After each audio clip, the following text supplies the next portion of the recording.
بسم اللہ الرحمن الرحیم۔ اللہ تعالیٰ نے حضرت رسالت مآب صلی اللہ علیہ وسلم کو یہ جو وصف عنایت فرمایا تھا کہ وہ بہت بڑی بات کو بالکل مختصر الفاظ میں بیان کیا کرتے تھے، اور یہ عادت طیبہ بھی تھی، اور جو جملے احادیث میں بہت جگہ پر سمجھنے اور سمجھانے کو لمبی تقریریں چاہتے ہیں، حضرت رسالت پناہ صلی اللہ علیہ وسلم انہیں بہت مختصر جملوں میں سمو دیا کرتے تھے۔ پھر صحابہ کرام رضی اللہ عنہم کو ان جملوں کی بسا اوقات تشریح کرنی پڑتی تھی، اور وہ اس میں تشریحی جملے ان کا اضافہ فرما دیتے تھے، تو محدثین نے یعنی تابعین نے، تبع تابعین نے، ان کے بعد جو بہت بڑے بڑے حدیث کے ائمہ گزرے ہیں، امام بخاری ہیں، مسلم ہیں، دارمی ہیں، نسائی ہیں، اور بہت بڑے بڑے اکابر، امام احمد بن حنبل رحمۃ اللہ علیہ ہیں، ثنائیات جن سے بخاری خالی ہے، رسول اللہ صلی اللہ علیہ وسلم اور کسی شخص کے درمیان صرف 2 واسطوں کا ہونا،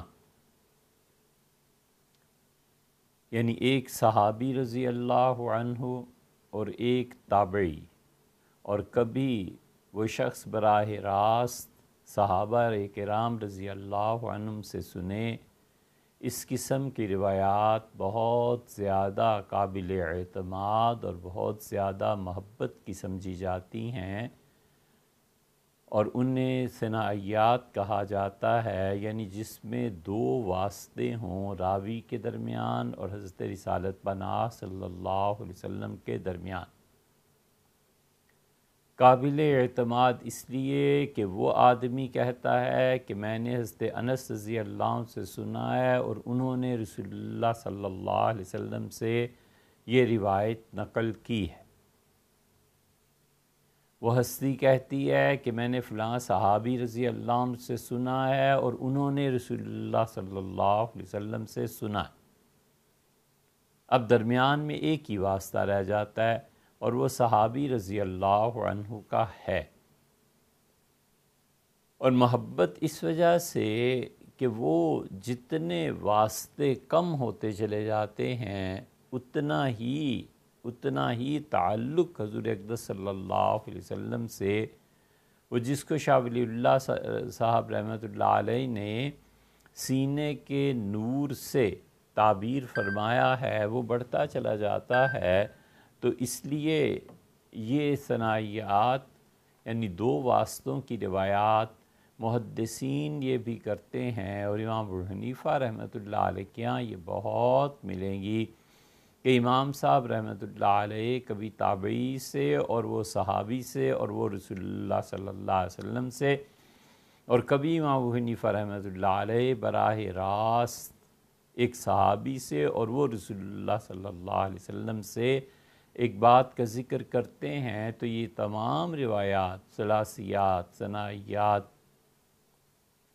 ان میں کئی ایک جملے ایسے ہوتے ہیں جو اصل میں صحابی رضی اللہ عنہ نے یا تابعی نے اس کی تشریح کی ہے۔ یہ حدیث کا علم اتنا موتی پرونے کا کام ہے کہ آنکھیں جاتی رہتی ہیں۔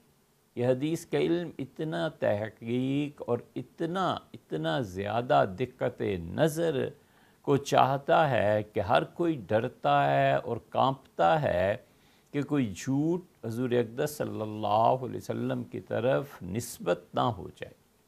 عبداللہ ابن مسعود رضی اللہ عنہ حدیث سناتے تھے، اور لوگ کہتے ہیں کہ ہم نے حضرت سے سنا، اور اتنے سال میں انہوں نے کہا کہ حضور اقدس صلی اللہ علیہ وسلم نے یہ فرمایا، اور ان پر کپ کپی طاری ہو گئی، ان کی آنکھوں سے آنسو ٹپکنے لگے اور اتنا کانپنے لگے کہ ان کے کپڑے بھی نظر آ رہے تھے کہ ہل رہے تھے، گویا کپڑے بھی کانپ رہے تھے۔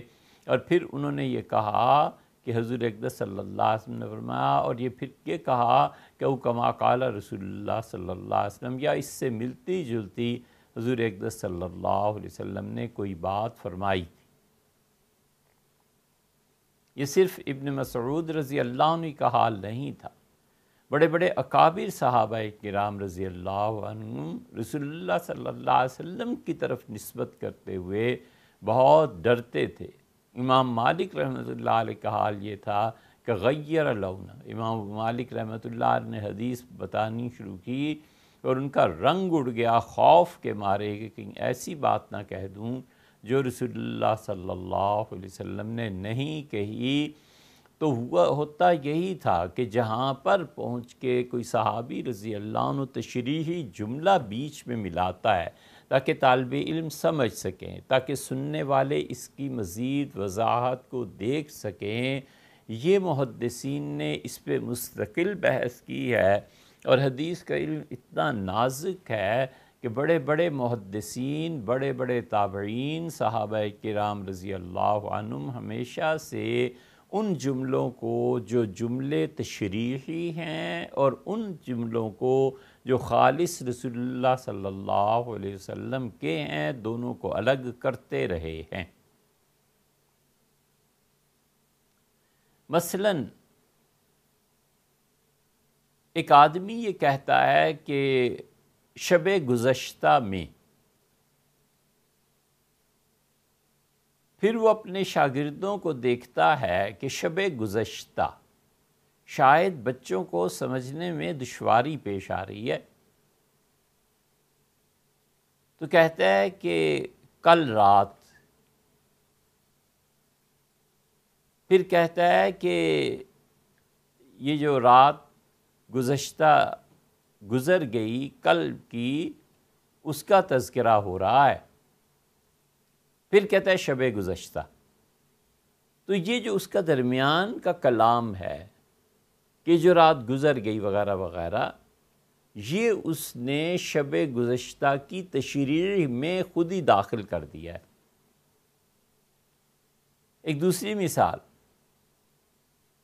مثلاً وہ کہتا ہے کہ والد صاحب نے کہا کہ میری حویلی، آپ جانتے ہیں نا ان کی تو ایک ہی حویلی تھی، میری حویلی میں اتنے کمرے، یہ میرے فلاں بیٹے کے ہیں۔ اب بات کیا ہوئی کہ والد نے کہا میری حویلی میں اتنے کمرے فلاں کے ہیں۔ اب بیچ میں جو بات اس نے کہی کہ آپ جانتے ہیں نا والد کی ایک ہی حویلی ہے، یہ کلام کہنے والے کا ہے، والد کا کلام نہیں ہے۔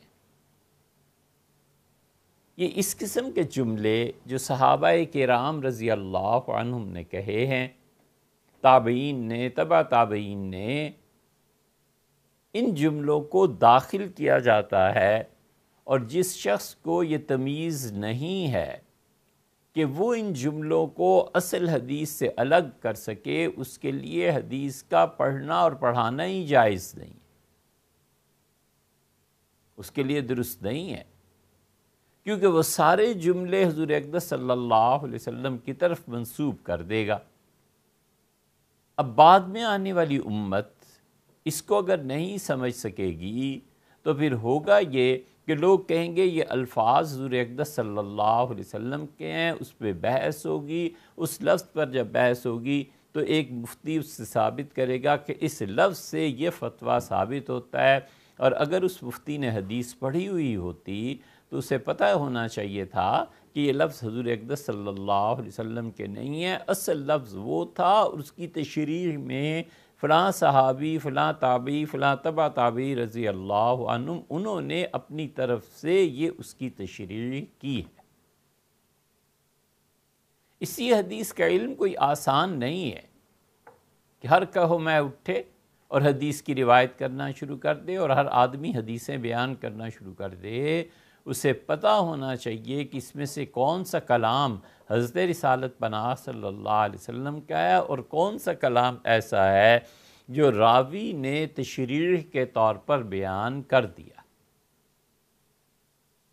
بہت نازک علم ہے، اور تمام محدثین نے اپنی کتابوں میں ایسی احادیث بہت کثرت سے نقل کی ہیں، اور کوئی تعجب مطلب کوئی بھی ایسی بات نہیں تھی۔ وہ بچوں کو سمجھاتے تھے کہ بیٹے یہ لفظ اور پھر یہ لفظ، تو اس تشریحی اور توضیحی جملوں کی کئی مثالیں آپ کے سامنے آئیں گی، اور یہاں پہنچ کر ٹھوکر لگتی ہے، اور بہت شدید ٹھوکر لگتی ہے ان لوگوں کو جنہیں علم حدیث سے کوئی تعلق نہیں ہوتا۔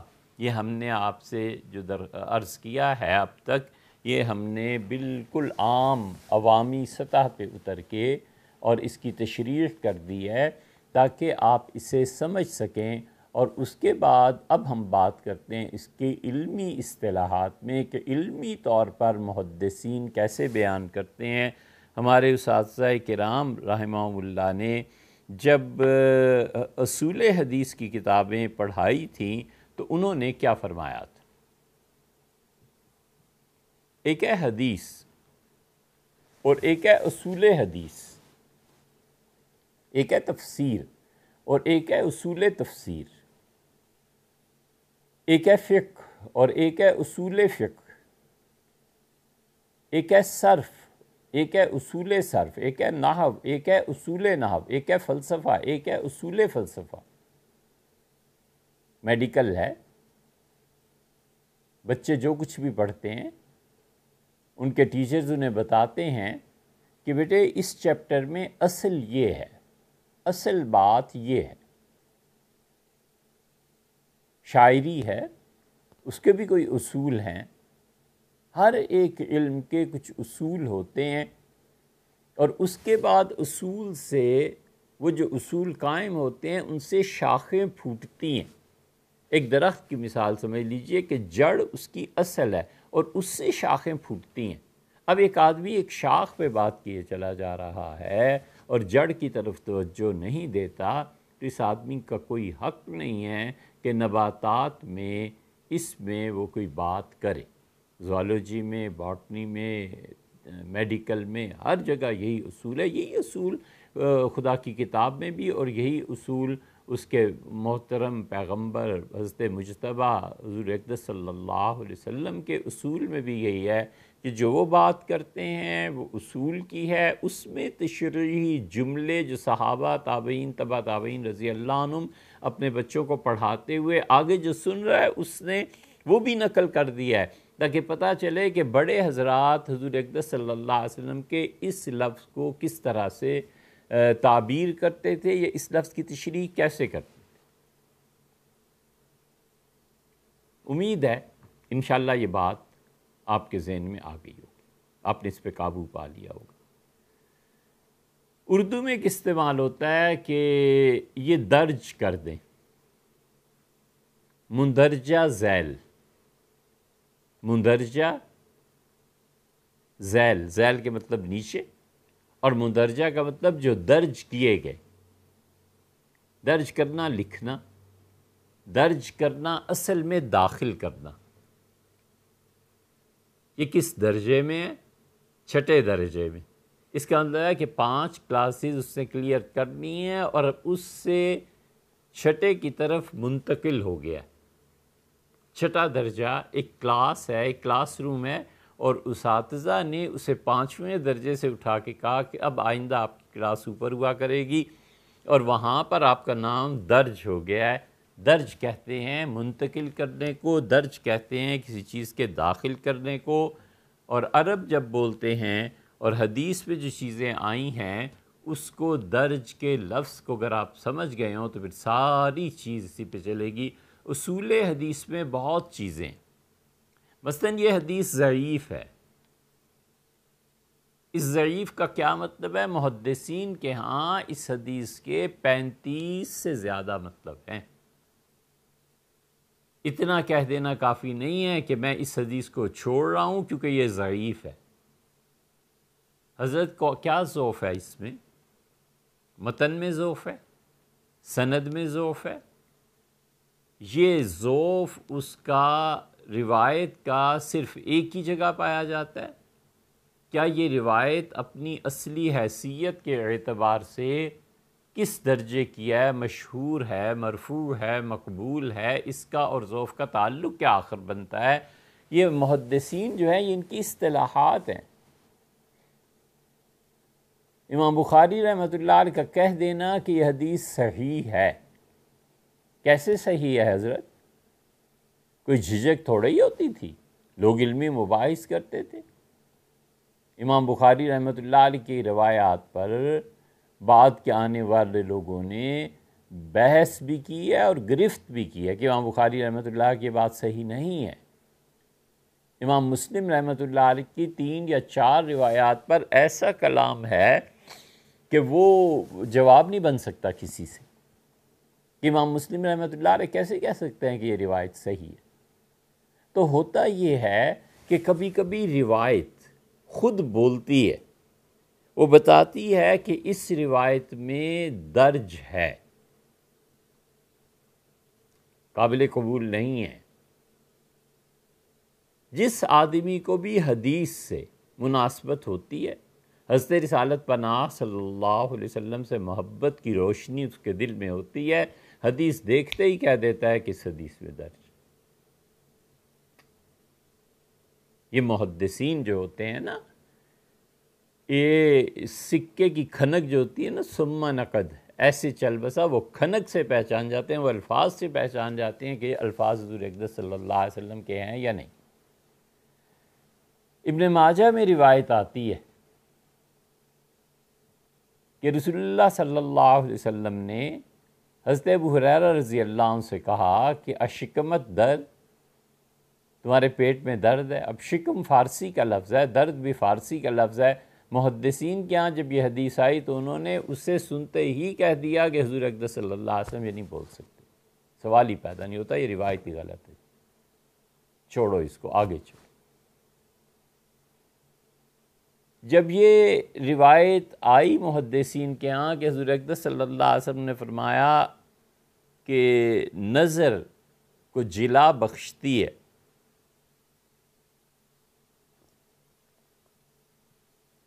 نظر تیز ہوتی ہے حسن دیکھنے سے، سبزہ اور خوبصورت چہرے، تو محدثین نے 100 بار توبہ کی۔ انہوں نے کہا حضور اقدس صلی اللہ علیہ وسلم یہ فرما سکتے ہیں؟ کیا اللہ وہ جھوٹی بات ہے، نکالو اس کو۔ یہ جو فقہا کہتے ہیں نا کہ علماء کی مجلس میں عام لوگوں کو نہیں بولنا چاہیے، وہ اصل میں اسی بنیاد پر کہتے ہیں۔ اب کوئی آدمی وہاں بیٹھ جائے اور کہ حضرت کیسے نکل جائیں، یہ تو حضور صلی اللہ علیہ وسلم فرمایا، تو اسے سمجھائیں، یہ کریں یہ کریں۔ شکم فارسی کا لفظ ہے، عربی میں کہاں استعمال ہوتا ہے، عربی میں ہوتا ہے تو کس معنی میں ہوتا ہے، اور درد کا لفظ کہاں سے آ گیا؟ دہلی تھوڑا ہی ہے، مدینہ منورہ میں ارشاد ہوا ہوگا، مکہ مکرمہ میں کہیں ارشاد فرمایا، یہ تو ہے نہیں عربوں کا لہجہ اور عربوں کا کلام۔ تو اس لیے ان کا کہنا حجت تھا۔ تو جس آدمی کو حضور اقدس صلی اللہ علیہ وسلم سے تعلق کے ساتھ ساتھ کوئی عقل بھی اپنے ٹھکانے ہوتی ہے نا، وہ حدیث سنتے ہی کہہ دیتا ہے کہ یہ حدیث نہیں ہو سکتی، بھائی یہ بات نہیں ہو سکتی۔ اس لیے حدیث میں جہاں درج آیا ہے، محدثین جب ایسی احادیث سنتے ہیں، سناتے ہیں، لکھتے ہیں، پڑھتے ہیں، ہم اپنے اساتذہ کی خدمت میں حاضر ہوتے تھے۔ ہم نے ایک مرتبہ بخاری شریف پڑھی، پھر دوسری مرتبہ پڑھی، پھر تیسری مرتبہ پڑھی، پھر چوتھی مرتبہ پڑھی، 4 مرتبہ صحیح بخاری کو پڑھا، اور ہمارے سارے اساتذہ جو تھے وہ ہمیں اصول میں یہ چیز بتاتے تھے، اور وہ کہتے تھے کہ جس حدیث میں درج آ جائے اسے کہتے ہیں مدرج۔ مدرج وہ احادیث جن میں کوئی جملہ تشریحی، توضیحی، کسی اور کا کلام وہ درج کر دیا گیا ہے، داخل کر دیا گیا ہے۔ درج اسم مفعول سے ہے ادرجہ، اس کا اسم مفعول بنتا ہے۔ ادرج المیت، میت کو داخل کیا گیا فی الکفن والقبر، کفن میں میت کو درج کیا گیا، داخل کیا گیا، ڈالا گیا، قبر میں اور کفن میں۔ اور سند اور متن، حدیث میں دو چیزیں تو آسانی سے سمجھ میں آنے والی ہیں، ایک ہے اس کی سند اور ایک ہے اس کا متن۔ یہ ادراج کبھی سند میں ہوتا ہے، کبھی متن میں ہوتا ہے، اس کی دو قسمیں۔ اسی لیے محدثین یہ کہتے ہیں کہ ادخل فی متنہ ما لیس من، ادخل فی سندہ ما لیس من، سند میں کسی ایسے شخص کو داخل کر دینا جو اصل میں نہیں ہے۔ یہ دو قسمیں ہو گئیں۔ متن میں حدیث کا جو ٹکڑا ہے، حضور اقدس صلی اللہ علیہ وسلم نے ایک ٹکڑا فرمایا ہے، اس میں تشریحی طور پر متن میں کسی ایسے جملے کو شامل کر دینا جو اصل میں وہاں سے نہیں ہے، تو یہ ادراج کبھی متن میں ہوتا ہے اور یہ ادراج کبھی سند میں ہوتا ہے۔ دونوں طرح یہ ہوتے ہیں، سند میں بھی متن میں بھی۔ متن کے کبھی آخر پہ آتا ہے، متن کے درمیان میں آ جاتا ہے، متن کے آغاز میں آ جاتا ہے، پھر یہ تین قسمیں آگے بن جاتی ہیں۔ اور محدثین اس پہ بحث کرتے ہیں، کیوں کہتے ہیں کہ یہاں پر یہ حدیث مدرج ہے اور اس میں ادراج ہوا ہے آخر پہ، ادراج ہوا ہے اول کلام میں۔ یہ ان کی زبان ہے۔ اب ایک آدمی مدرج سمجھتا ہی نہیں ہے تو اسے اس جملے سے کیا نفع ملے گا؟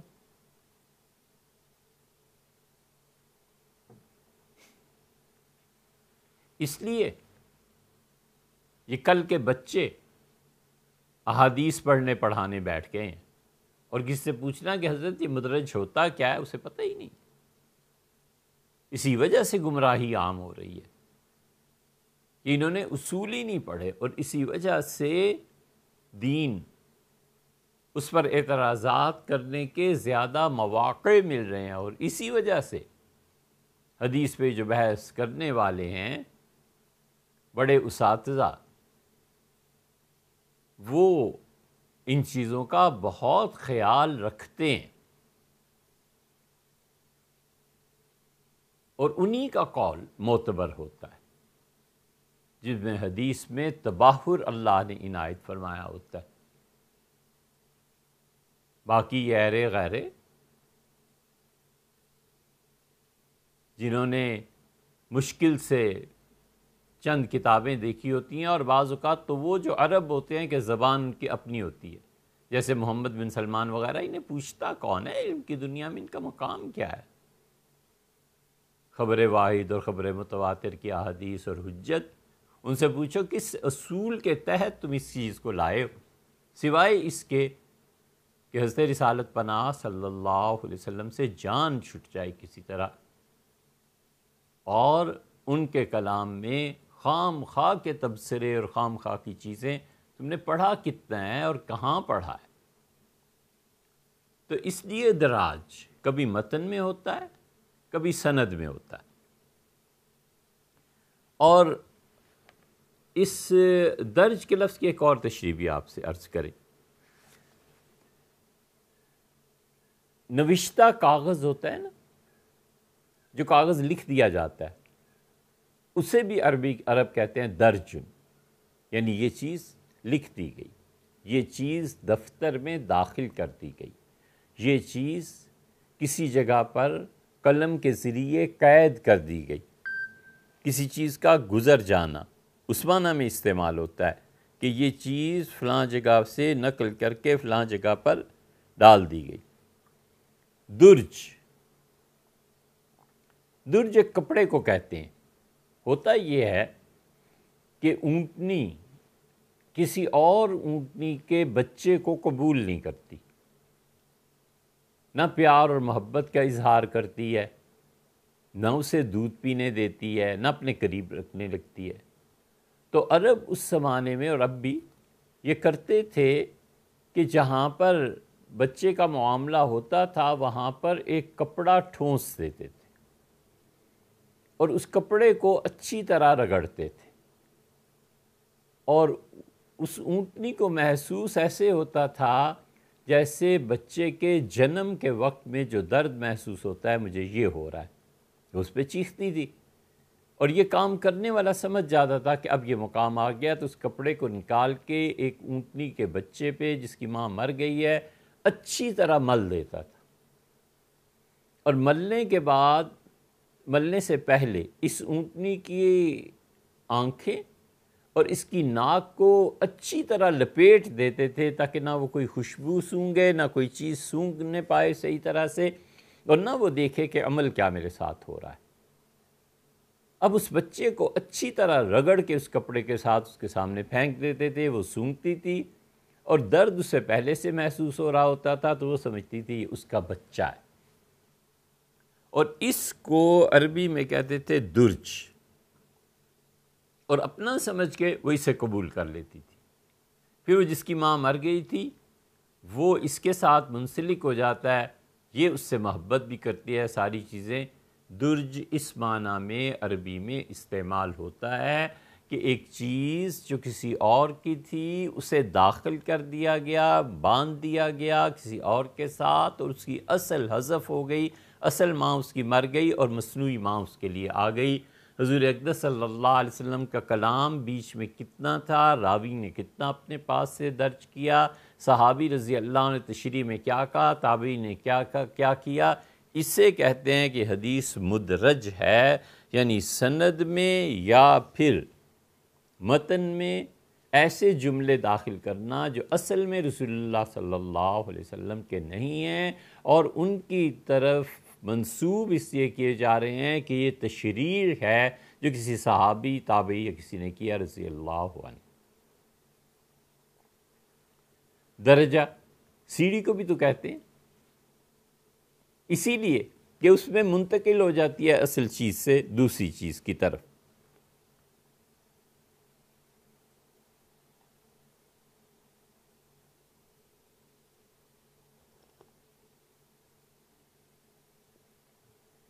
صوفیہ نے اسی سے اپنی اصطلاح لی ہے، فقہا نے بھی لی ہے، استدراج۔ اور استدراج کا مطلب یہ ہے، استدراج دو طرح کا ہوتا ہے، موضوع یہ نہیں ہے، ہم صرف لفظ کی لغت کی بحث کر رہے ہیں تاکہ جو بچہ اسے سنے اسے اصول حدیث میں امید ہے انشاءاللہ کوئی مفید اور کارآمد بات اس کے سامنے آئے گی۔ استدراج، کوئی آدمی اپنے اعمال میں باطل ہو اور اس کو بظاہر ترقی محسوس ہوتی رہے کہ گویا میں اللہ کا قرب حاصل کر رہا ہوں، قُلْ هَلْ نُنَبِّئُكُم بِالْأَخْسَرِينَ أَعْمَالًا، ہم تمہیں بتائیں اس دنیا میں سب سے زیادہ اعمال میں خسارے میں کون سا شخص رہا؟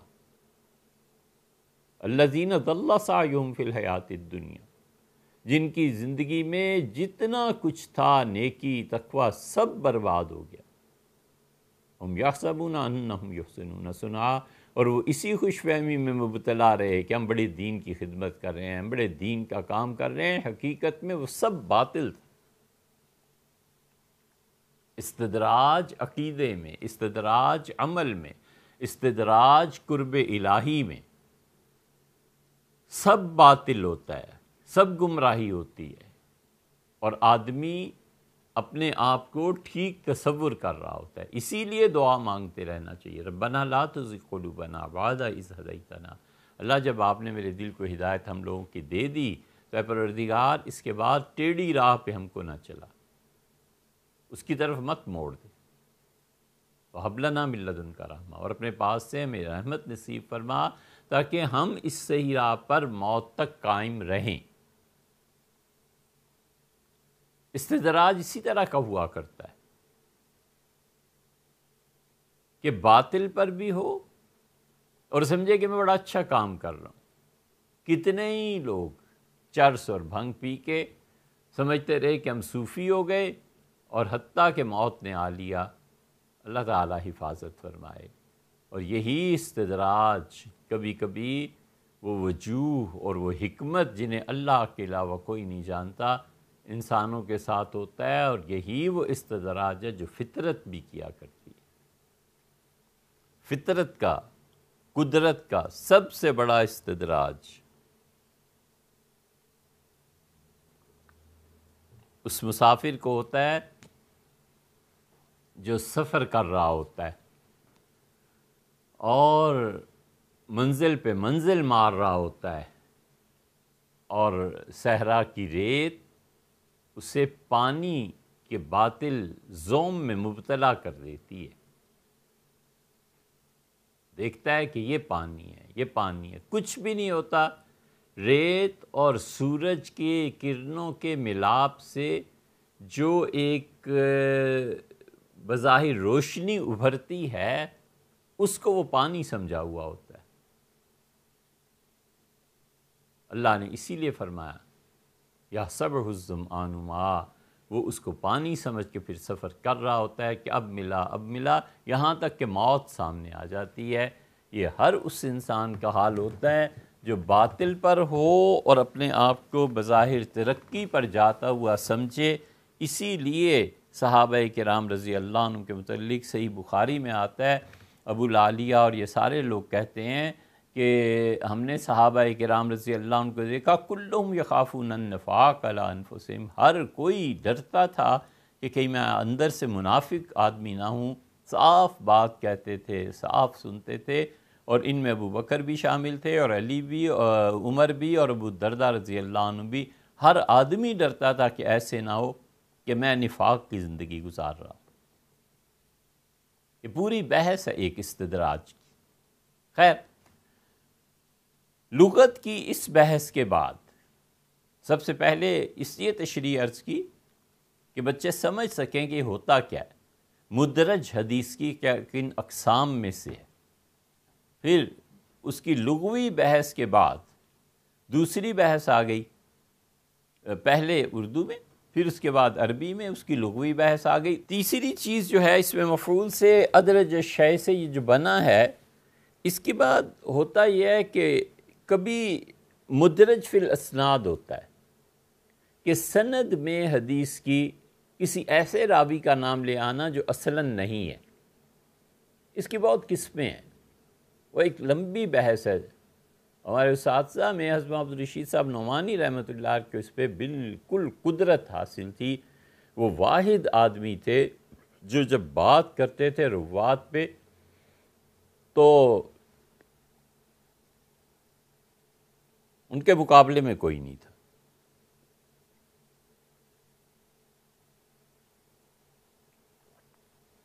بیت اللہ میں جا کر قسم کھائیں کہ ان جیسا کوئی دوسرا آدمی، ان جیسا دوسرا نہیں۔ وہ حدیث شریف پڑھاتے تھے اور اس میں وہ ہنستے کھیلتے کہہ جاتے تھے یہ دیکھ لو، یہ درج ہے، یہ فلاں راوی ہے اور اصل میں یہ، آگے چلو۔ تو ان کے علم کے لیے بڑے بڑے علماء انہیں چاہیے تھے جن کو پڑھائیں۔ بہرحال کبھی یہ سند میں ہوتی ہے، مدرج حدیث کی سند میں ادراج ہوتا ہے، اور کبھی ادراج ہوتا ہے اس کے متن میں۔ یہ جو متن میں ادراج آتا ہے اس کی متعدد مثالیں ہیں اور آسان ہیں۔ چونکہ آج کا موضوع ایک صاحب کے سوالات ہیں انڈیا سے اور ان کے جوابات ہیں، تو اس میں انہوں نے ایک ایسا ٹیکنیکل اور ایسا نازک سوال کیا ہے جس کے لیے کئی گھنٹے درکار ہیں کہ اس کی تشریح کی جائے، اور اس میں سے آج یہ ہے، یہی بحث۔ متن میں اگر آپ دیکھنا چاہیں، نہ بھی سننا چاہیں تو اب کیا ہو سکتا ہے، لیکن یہ کہ متن میں ادراج ہو جاتا ہے۔ متن میں کوئی صحابی، کوئی تابعی، کوئی تبع تابعی، کوئی امام رحمہم اللہ، وہ اپنا ایک جملہ کہہ دیتے ہیں۔ راوی یہ سمجھتا ہے کہ جملہ اصل میں حضور اقدس صلی اللہ علیہ وسلم کا ہے اور ان کا نہیں ہوتا۔ اس لیے جس انسان کو مدرج احادیث کا علم نہیں ہے اور ادراج نہیں جانتے، ان کے لیے یہ ضروری ہے کہ وہ اس حدیث کے علم میں دخل ہی نہ دیں، وہ کوئی اور کام کریں، نفل پڑھ لیں، تلاوت کر لیں۔ اس حدیث کے پاک اور نازک علم کو ہیرا تراشی کی طرح ہے کہ حضور اقدس صلی اللہ علیہ وسلم سے کوئی بات، ایک حرف ایسا منسوب نہیں ہونا چاہیے جو انہوں نے نہیں کہا۔ ان پہ جھوٹ بولنا اللہ کو ناراض کرنا ہے۔ حضور اقدس صلی اللہ علیہ وسلم کی خوشی میں اللہ کی خوشی ہے، اور ان کی ناراضگی میں اللہ کی ناراضگی ہے۔ ان کی عطا اللہ کی عطا ہے، ان کا منع اللہ کا منع ہے۔ ان کی نسبت سے دین کو برباد کرنا یہ اللہ کے غضب کو دعوت دینا۔ تو ادراج جب آتا ہے متن میں، ہم اس کی مثالیں آپ کو دیتے ہیں۔ مثلا یہ دیکھیے،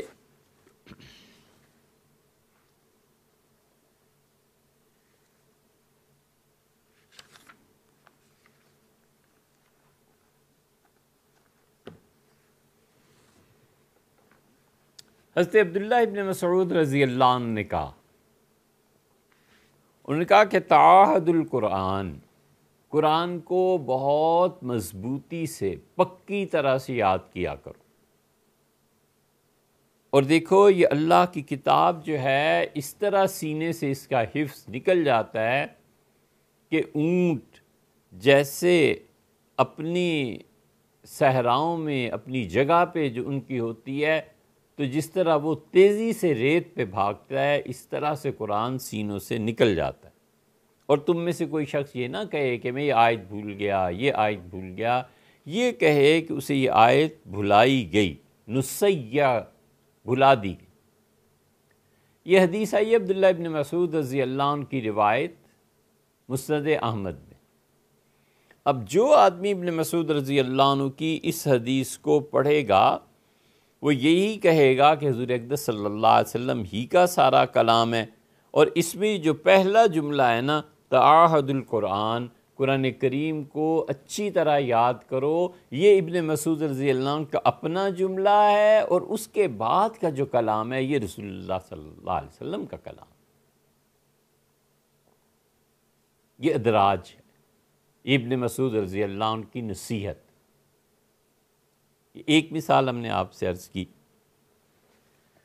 یہ مسند احمد ہے، امام احمد بن حنبل رحمۃ اللہ علیہ، کیا کہنے، وہ کہتے تھے الہمنا فی قلوبنا، ہمارے بچپن میں ہی ہمارے دلوں میں اللہ نے اس بات کو ڈال دیا تھا کہ ہم حضور اقدس صلی اللہ علیہ وسلم کی سنت کے ساتھ چمٹ جائیں، اور صحابہ کرام رضی اللہ عنہ کے فیصلوں کو دیکھیں، اور تابعین جن احادیث، جن چیزوں پر جو حکم لگاتے ہیں انہیں مانیں۔ یہ خود جملہ الہامی نہیں ہے تو اور کیا ہے؟ دیکھیں، یہ مسند احمد ہے، اور امام احمد بن حنبل رحمۃ اللہ علیہ کہتے ہیں، حدیث نمبر ہے اس کی 5344۔ عبداللہ ابن عمر رضی اللہ عنہ نے یہ کہا کہ قال رسول اللہ صلی اللہ علیہ وسلم، حضور اقدس صلی اللہ علیہ وسلم نے فرمایا، الید العلیٰ خیر من الید السفلی، اوپر والا ہاتھ، الید العلیٰ، اوپر والا ہاتھ، خیر، یہ اچھا ہے، من الید السفلی، نیچے والے ہاتھ سے۔ نیچے والا ہاتھ پھیلا ہوا، نیچے والا ہاتھ مانگنے والا، الید العلیٰ، اوپر والا ہاتھ، المنفقہ، وہ جو خرچ کرتا ہے، والید السفلی، اور نیچے والا مانگنے والا ہاتھ، السائلہ، جو سوال کرتا ہے۔ صحیح سند کے ساتھ، اس سند میں امام بہقی رحمۃ اللہ علیہ بھی لائے، اور ابن حبان نے بھی، اور بہت سی اس کے راوی ایسے ہیں جو امام مالک رحمۃ اللہ علیہ وغیرہ کے اساتذہ میں شمار ہوتے ہیں۔ یہ صحیح حدیث ہے کہ ابن عمر رضی اللہ عنہ نے کہا کہ اوپر والا ہاتھ خیر من الید السفلی، نیچے والے ہاتھ سے بہتر ہے۔ اوپر والا ہاتھ خرچ کرنے والا، اور نیچے والا ہاتھ سوال کرنے والا۔ اب جب کوئی اس حدیث کو پڑھتا ہے مختلف کتابوں میں، تو وہ یہ سمجھتا ہے کہ یہ سارا کلام رسول اللہ صلی اللہ علیہ وسلم کا ہے، ترجمہ کر دیتا ہے۔ اب ترجمہ وہ کرتا ہے جس نے عربی مشکل سے پڑھی ہوئی ہوتی ہے، ایم اے عربی کر لیا، یہ کر لیا، یہ کر لیا، اور وہ جو اساتذہ صرف و نحو بہت ٹھوک بجا کر پڑھاتے ہیں وہ تو پڑھا ہوا نہیں ہوتا، تو نتیجہ یہ کہ اس کا صرف لفظی ترجمہ کر لیتا ہے، اردو والا اس ترجمے کو پڑھ لیتا ہے۔ اب اسے کیا پتا کہ اس حدیث میں ادراج ہے یا نہیں ہے؟ اسی لیے ہم کہتے ہیں کہ حدیث کی کتابوں میں صرف ان احادیث کو پڑھنا چاہیے جو زہد سے متعلق ہیں، جو تقویٰ سے متعلق ہیں، جو اخلاقیات کے متعلق ہیں، جو احکامات کے متعلق ہیں۔ ان احادیث کو عام آدمی کو نہیں پڑھنا چاہیے، گمراہ ہو جائے گا، کہیں کا کہیں نکل جائے گا۔ اب امام احمد ابن حنبل رحمۃ اللہ علیہ کی روایت یہ ساری عبداللہ ابن عمر رضی اللہ عنہ کی ہو گئی۔ اب جس نے صرف احمد پڑھی ہے نا، مسند احمد، اور اس حدیث کے سارے طرق پہ نظر نہیں ہے، اسے سمجھ ہی نہیں آئے گی کہ اس حدیث میں ہے کیا۔ دیکھیں، ایک آدمی صحیح بخاری میں یہ روایت مثلاً پڑھ لیتا ہے کہ حضرت رسالت پناہ صلی اللہ علیہ وسلم نے نماز میں رکوع میں جانے سے پہلے ہاتھ اٹھائے۔ اس حدیث کے طرق بھی تو اسے پتہ ہونے چاہیے کہ کہیں کوئی ایسی حدیث بھی ہے جس میں آیا ہو کہ رکوع کیا اور بغیر رفع یدین کے کیا ہو۔ ایک جگہ یہ آ گیا کہ حضور اقدس صلی اللہ علیہ وسلم نے آمین آہستہ آواز سے کہی، کیا یہ بھی کہیں آیا ہے کہ اونچی آواز سے کہی؟ اسے ایک روایت کے یا مختلف روایات میں جو تضاد آ جاتا ہے، اس سب کا علم ہونا چاہیے، تب اسے حق پہنچتا ہے کہ کسی حدیث پہ فتویٰ دے کہ یہ حدیث صحیح ہے، ضعیف ہے، منسوخ ہے، ناسخ ہے، فلاں روایت کی ہے، فلاں کی نہیں ہے۔ اگر اسے اتنا علم نہیں ہے تو بہتر ہے وہ جا کے کوئی اور نیکی کا کام کرے۔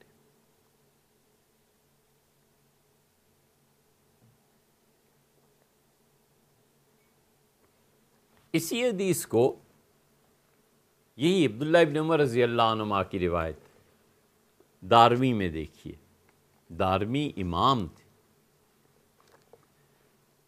اور وہ اسے لائے ہیں کہ بابن فی فضل الید العلیٰ، یہ چیپٹر، یہ باب باندھا ہے انہوں نے اس بات کے بیان میں کہ اوپر والا ہاتھ نیچے والے ہاتھ سے اچھا ہوتا ہے۔ اور کہتے ہیں عن ابن عمر، عبداللہ ابن عمر رضی اللہ عنہ نے کہا کہ قالا، انہوں نے فرمایا کہ سمعت رسول اللہ صلی اللہ علیہ وسلم یقول، میں نے حضرت رسالت پناہ صلی اللہ علیہ وسلم سے سنا ہے، انہوں نے فرمایا الید العلیٰ خیر من الید السفلیٰ، اوپر والا ہاتھ بہتر ہے نیچے والے ہاتھ سے۔ قالا، یہ جو دوسرا قالا ہے نا کہ کہا، یہ شبہ پیدا کرتا ہے کہ اچھا یہ کیا ہے؟ معلوم ہوا کہ والید العلیٰ ید المعطی، اوپر والا ہاتھ دینے والا ہاتھ ہے، والید السفلیٰ، اور نیچے والا ہاتھ ید السائل، مانگنے والے کا ہاتھ ہے۔ اس حدیث کو جب محدث پڑھتا ہے تو کہتا ہے اچھا اس کا مطلب یہ ہے کہ حضور صلی اللہ علیہ وسلم کا جملہ تو بس اتنا سا ہے کہ اوپر والا ہاتھ بہتر ہے نیچے والے ہاتھ سے۔ اب اوپر والے ہاتھ سے کیا مراد ہے خرچ کرنے والا؟ یہ ابن عمر رضی اللہ عنہ کا اپنا جملہ ہے، یہ حضور صلی اللہ علیہ وسلم کا جملہ نہیں ہے۔ ید السفلیٰ، نیچے والا ہاتھ مانگنے والا، یہ نبی کریم صلی اللہ علیہ وسلم نے نہیں فرمایا۔ یہ جو حدیث ہے یہ تو بتاتی ہے کہ ابن عمر رضی اللہ عنہ کا یہی حدیث مسلم میں بھی آئی ہے۔ اب مسلم کی روایت پڑھے، دارمی کو پڑھے، مسند احمد کو پڑھے، اب اپنے بچوں کو بتا سکے گا، طالب علموں کو، کہ بیٹے اس حدیث میں ادراج ہے، اور درج کرنے والے کون ہیں؟ یہ عبداللہ ابن عمر رضی اللہ عنہ ہیں۔ بعد کے لوگوں میں سے کسی نے اگر یہ سمجھا ہے کہ یہ سارا کلام حضور صلی اللہ علیہ وسلم کا ہے تو ایسے نہیں ہے، نبی کریم صلی اللہ علیہ وسلم کا کلام صرف جملہ پہلا ہے، باقی نہیں۔ یہ ہے مدرج حدیث۔ دوسری مثال ہوگی، ایک تیسری مثال اس کی عرض کریں۔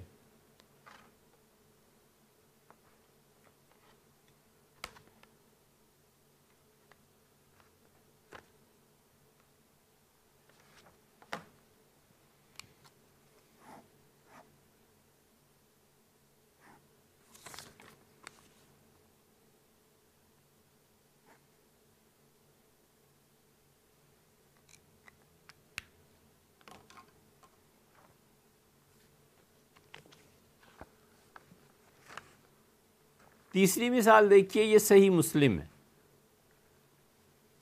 کتاب الطہارہ ہے۔ ہمارے حضرت عبد الرشید صاحب نعمانی رحمۃ اللہ علیہ یوں پڑھاتے تھے، لائبریری تھی نا حضرت کے پاس رحمہ اللہ، تو وہ فرماتے تھے فلاں کتاب نکالو ذرا، یہ دیکھو، یہ باب نکالو، اس کا صفحہ نمبر فلاں دیکھو، اس میں نیچے کی طرف یہ حدیث لکھی ہوگی۔ اور جو ان کے استاد تھے ندوہ میں، وہ بھی ایسے ہی کہتے تھے، حضرت ایسے ہمیں بتاتے تھے۔ حضرت ابو الحسن ندوی رحمۃ اللہ علیہ نے حدیث جن سے پڑھی، ان کے اساتذہ بھی ایسی کتابیں پوری لائبریری الٹ پلٹتے تھے۔ حضرت رحمۃ اللہ علیہ فرماتے تھے، ایک مرتبہ کسی علمی بحث میں حضرت سے عرض کیا کچھ، تو فرمایا کہ سید سلیمان ندوی رحمۃ اللہ علیہ یہاں قریب رہتے تھے ندوہ کے، تو حضرت کا تانگا جب داخل ہوتا تھا ندوہ میں، تو میں، مولانا مسعود صاحب وغیرہ وغیرہ، ہم سب لڑکے کھڑے ہوتے تھے، تو پہلا قدم پائیدان پہ رکھتے تھے، دوسرا قدم رکھنے سے پہلے فرماتے مسعود، علی، وہ ذرا فلاں جگہ دیکھنا، فلاں کتاب میں کیا لکھا ہے، اچھا فلاں عبارت نکال کے لانا، اور چلتے چلتے بھی علمی باتیں ہوتی تھی۔ تو اس لیے جنہوں نے اپنی راتوں کی سیاہی علم کی طلب میں صبح کی سفیدی میں تبدیل نہیں کی، انہیں چاہیے کہ کوئی اور کام کریں، حدیث شریف پہ نہ آئیں۔ غیرت آتی ہے رسول اللہ صلی اللہ علیہ وسلم پہ کوئی جھوٹ بولے تو غیرت آنی چاہیے کہ کیا فضول بات، کیا بک بک لگا رکھی ہے۔ نبی کریم صلی اللہ علیہ وسلم یہ نہیں کہا۔ شریف لڑکے کو اپنے باپ پہ غیرت نہیں آتی، غصہ نہیں آتا؟ کیا آپ یہ کہہ رہی ہیں، اور والدہ نے تو یہ کہا ہی نہیں، آپ ان پہ تہمت باندھ رہی ہیں؟ آپ خود سوچیں، غیرت آنی چاہیے یا نہیں؟ یہ مسند احمد ہے، صحیح مسلم ہے۔ صحیح مسلم میں آپ دیکھیے، اور انہوں نے باب باندھا ہے، امام مسلم رحمۃ اللہ تو نہیں، ظاہر ہے کہ اب باب کے باندھے گئے ہیں، یہ کہتے ہیں کہ امام نووی رحمۃ اللہ نے باندھے ہیں۔ نووی رحمۃ اللہ علیہ کے حدیث میں بہت کمال کے آدمی تھے، بیبرس کو لے ڈوبے، اور امام مسلم رحمۃ اللہ علیہ ان احادیث کو لائے ہیں۔ اتنا کمال ہے، احتیاط کا کمال ہے، حدیثوں کو لکھتے چلے گئے ہیں۔ یہ نہیں لکھا کہ یہاں پر باب کیا باندھنا چاہیے، وہ ڈرتے تھے اس بات سے کہ یہ حدیث جو لکھ رہا ہوں، یہ میرا تو خیال یہ ہے کہ یہ وضو کے متعلق ہے، نبی کریم صلی اللہ علیہ وسلم کا بھی خیال یہی تھا، اور اس حدیث سے یہی ثابت ہوتا ہے، یہ مجھے نہیں معلوم۔ اگر ایسے نہ ہوا قیامت میں، اللہ کیا جواب دوں گا کہ نبی صلی اللہ علیہ وسلم میں تو اس حدیث میں یہ بات ان کی مراد ہی نہیں تھی، اور تم اپنے پاس سے لکھ آئے ہو، تو اللہ کو کیا جواب دوں گا؟ امام بخاری رحمۃ اللہ علیہ باب باندھتے ہیں، مسلم نہیں ایسے کرتے، یہ ان کے کمال ہے، ان کا تقویٰ ہے، ان کا خدا کا خوف ہے۔ یہاں انہوں نے باب، ان کے بعد والوں نے باندھا ہے کہ دونوں پاؤں کو پورا مکمل طور پہ دھونا، کمال کے ساتھ دھونا۔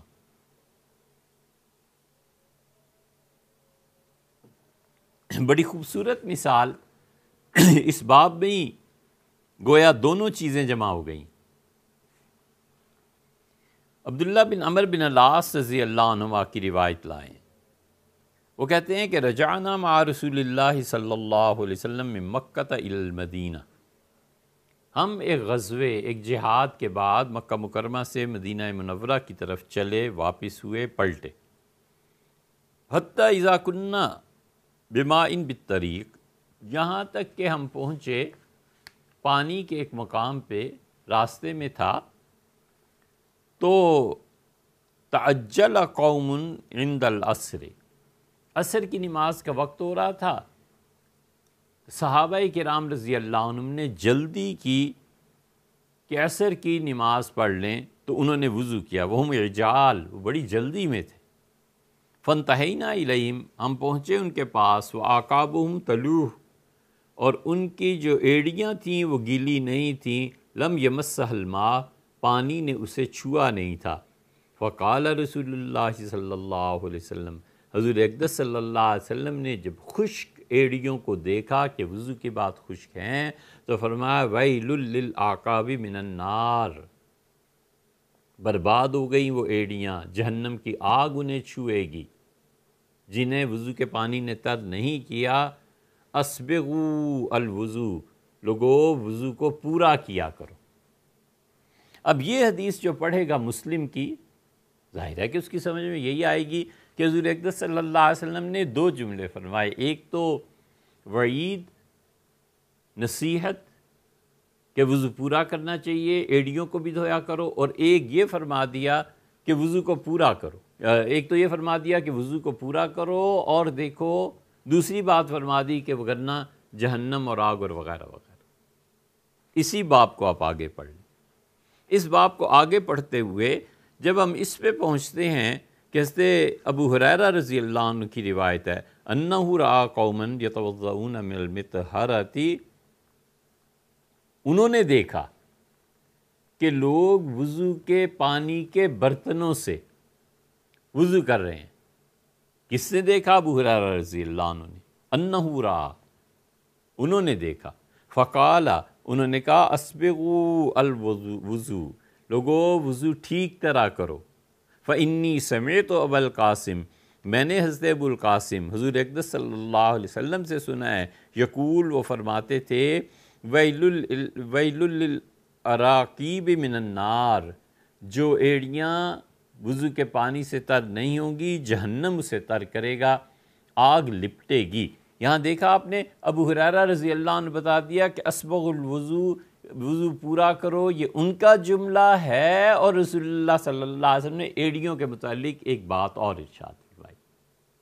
اب جتنی حدیث کی کتابوں میں جہاں بھی آتا ہے وہاں یہی مل جائے گا۔ اب محدث جو پڑھانے والا ہے وہ کہتا ہے کہ یہ دیکھو یہ سارے جملے حضور صلی اللہ علیہ وسلم کے نہیں ہیں بچوں، اس میں سے ایک جملہ یہ حضرت ابو ہریرہ رضی اللہ عنہ کا اپنا ہے، اور اس کے بعد انہوں نے کہا اپنے جملے کو کہنے کے بعد، اور اسی لیے پھر آگے ابو ہریرہ رضی اللہ عنہ کی آگے کی روایت دیکھیں، وہ کہتے ہیں قال رسول اللہ صلی اللہ علیہ وسلم، رسول اللہ صلی اللہ علیہ وسلم ویل للعقاب من النار، لوگو جہنم کی آگ ہے ایڑیوں کے لیے۔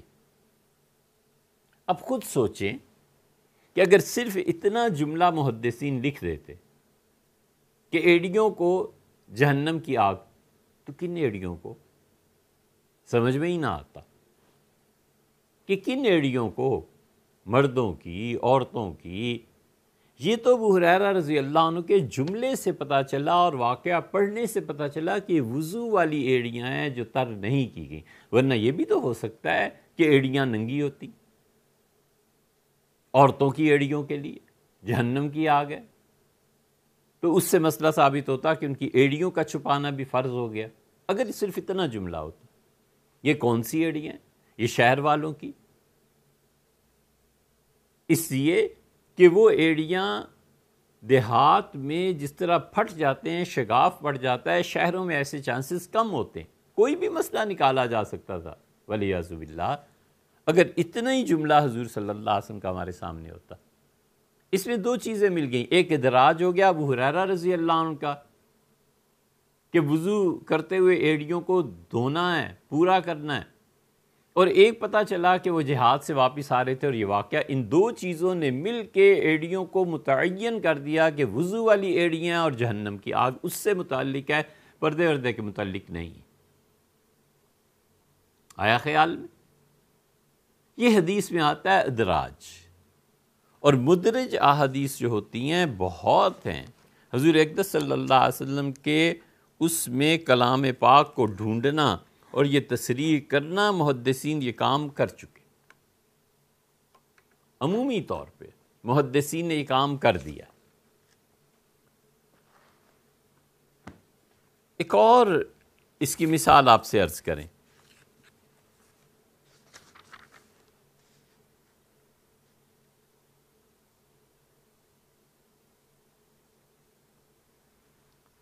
صحیح بخاری جہاں سے شروع ہو رہی ہے،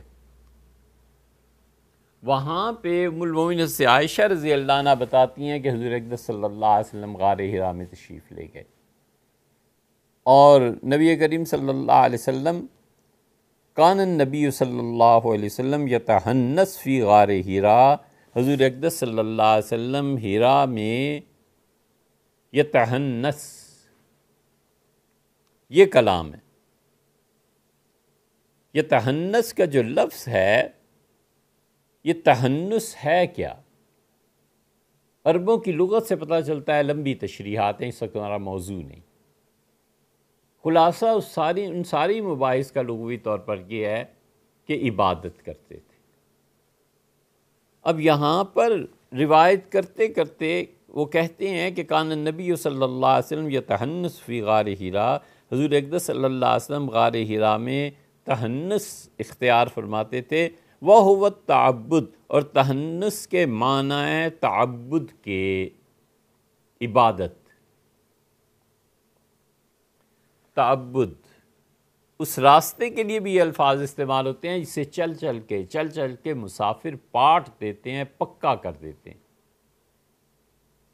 عبادت بھی یہی تقاضا کرتی ہے کہ مسلسل عبادت جاری رکھی جائے، کی جائے حتیٰ کہ وہ ابدیت کی انتہا کو پہنچے۔ یہاں راوی کہتا ہے کہ یہ تحنس فی غار حرا، غار حرا میں تحنس اختیار فرماتے تھے۔ یہ تحنس کیا ہے؟ یہ تعبد ہے، تعبد، عبادت، پوجا،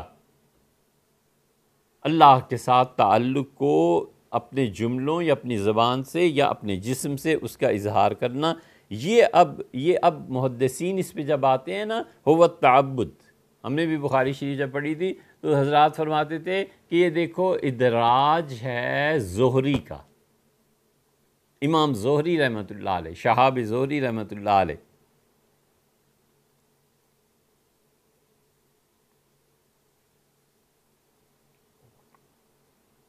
زہری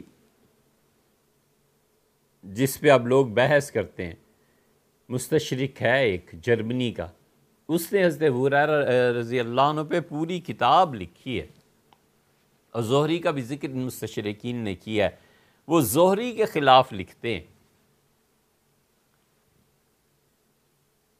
بات اصل ہوتی ہے، لیکن ہم اشارے اس لیے بہت سی چیزوں کے کرتے چلے جاتے ہیں کہ بچوں کو کل یہ خیال رہے کہ یہ علم کا دائرے کتنے وسیع و عریض ہوتے ہیں۔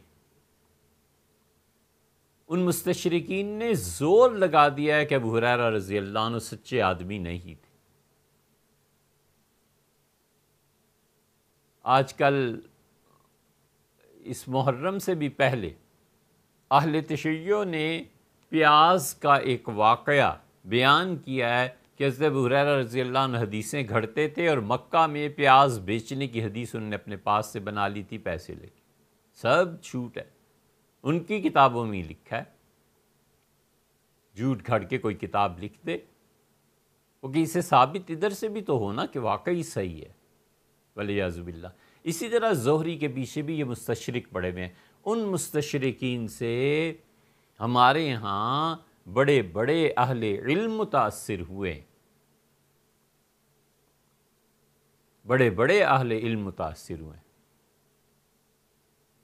یہ جتنے حضرات بھی جناب غامدی صاحب کے تحقیقات ان چیزوں پر اعتبار کرتے ہیں، انہیں اس طرف بھی توجہ دینی چاہیے کہ ان کے جو قائد اور ان کے جو رہنما ہیں وہ اور ان کے بھی استاد وہ زہری کے بارے میں کیا نظریہ رکھتے ہیں اور کیا کچھ انہوں نے، اور یہ سب مال ادھر سے آیا ہوا ہے، یورپ سے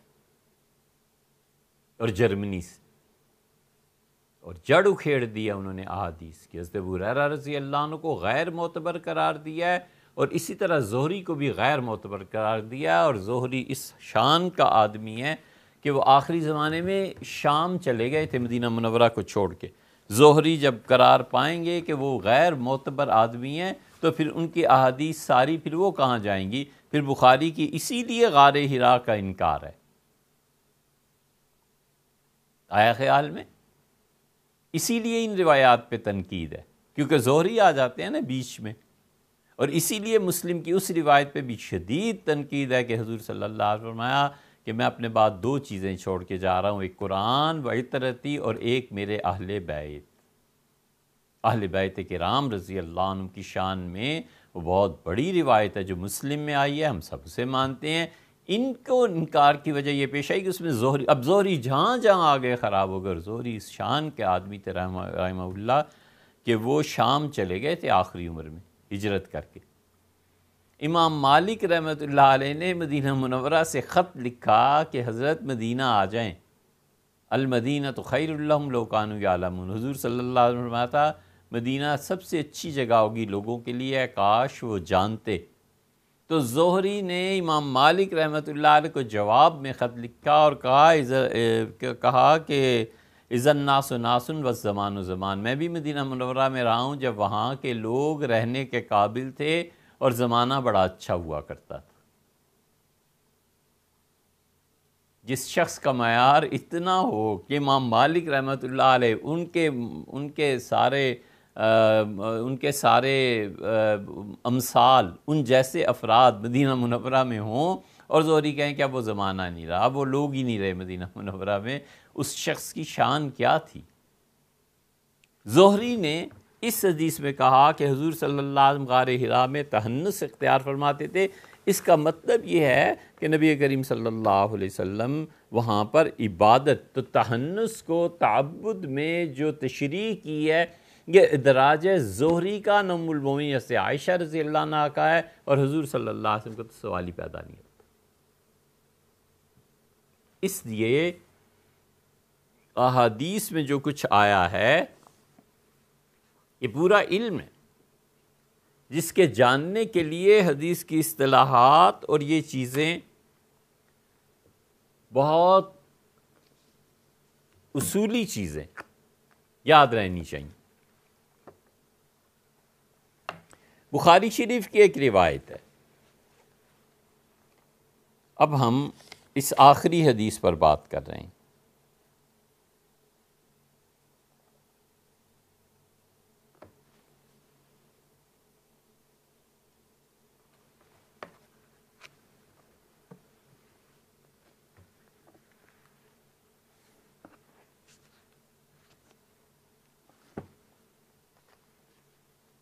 ہم نے عرض کیا تھا کہ حدیث میں جو ادراج آتا ہے وہ کبھی کبھی سمجھنے کے لیے محض عقل بھی کافی ہے، ضروری نہیں ہے کہ اس پہ بڑی بڑی کتابیں تلاش کی جائیں اور یہ کیا جائے، محض عقل سے ثابت ہو جاتا ہے۔ محدثین، جس پہلے محدث نے اس حدیث پر اعتراض کیا اور یہ کہا کہ ادراج ہے، اس کو کس کتاب کی ضرورت پیش آئی؟ کچھ بھی نہیں۔ یہ حدیث ذرا غور سے آپ بھی سنیں، ہم اسے صحیح بخاری کی روایت ہے، یہ سنتے ہی آدمی کو کیوں نہیں پتہ چل جاتا کہ اس حدیث میں ادراج ہے؟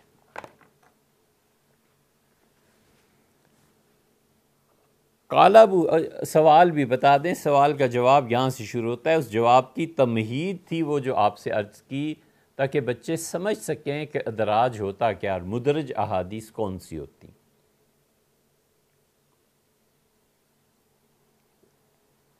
ایک صاحب نے تقریر کی ہے اور لوگوں کو یہ بتانے کے لیے کہ ماں کے بڑے حقوق ہوتے ہیں اور والدہ کی بڑی عظمت ہوتی ہے وغیرہ وغیرہ، اور ان کا بہت حق بنتا ہے۔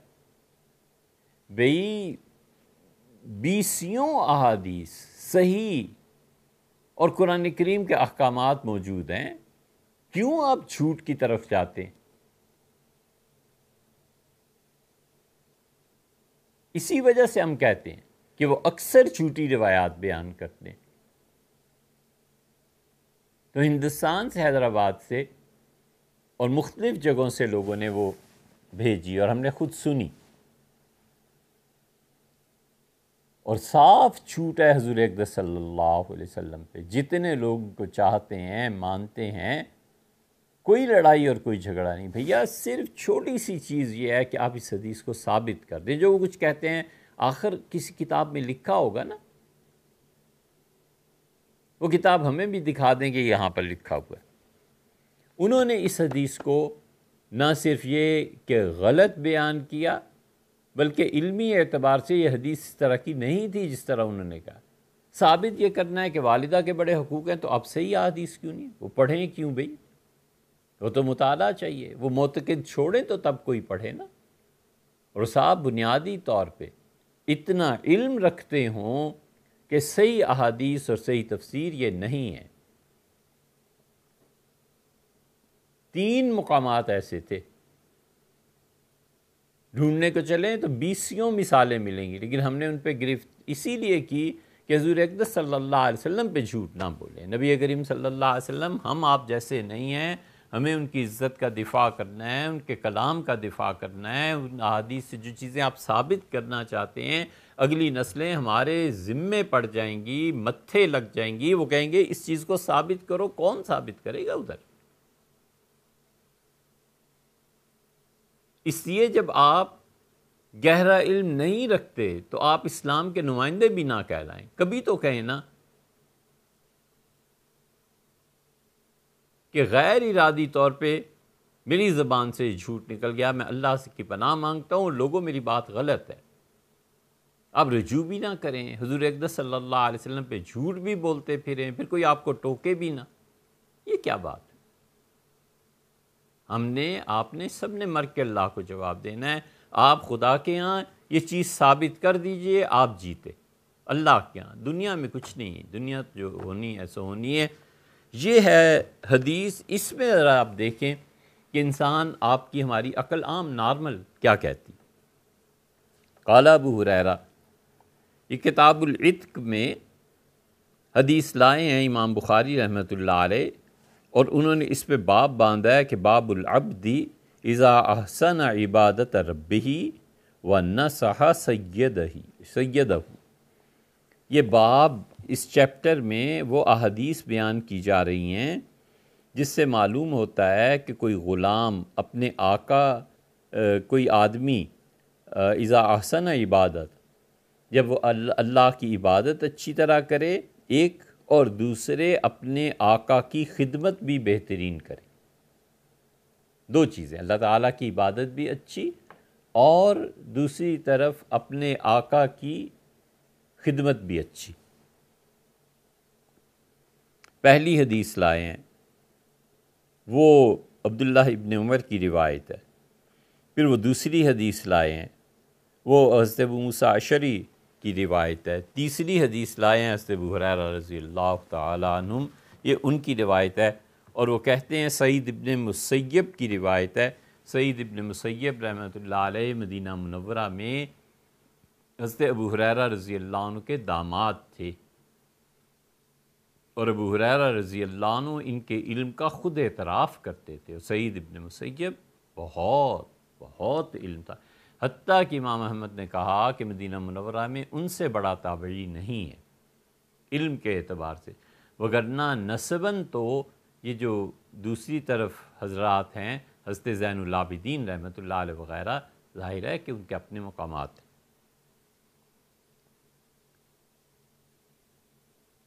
قال ابو ہریرہ، انہوں نے کہا، حضرت ابو ہریرہ رضی اللہ عنہ نے کہا، قال رسول اللہ صلی اللہ علیہ وسلم، حضور اقدس صلی اللہ علیہ وسلم، للعبد المملوک،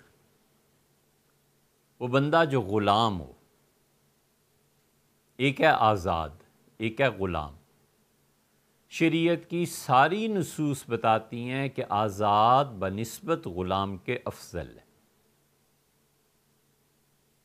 یہ عقلی بات بھی ہے، اس لیے کہ جو غلام ہوگا وہ اپنے جیسے انسانوں کا غلام ہوگا نا،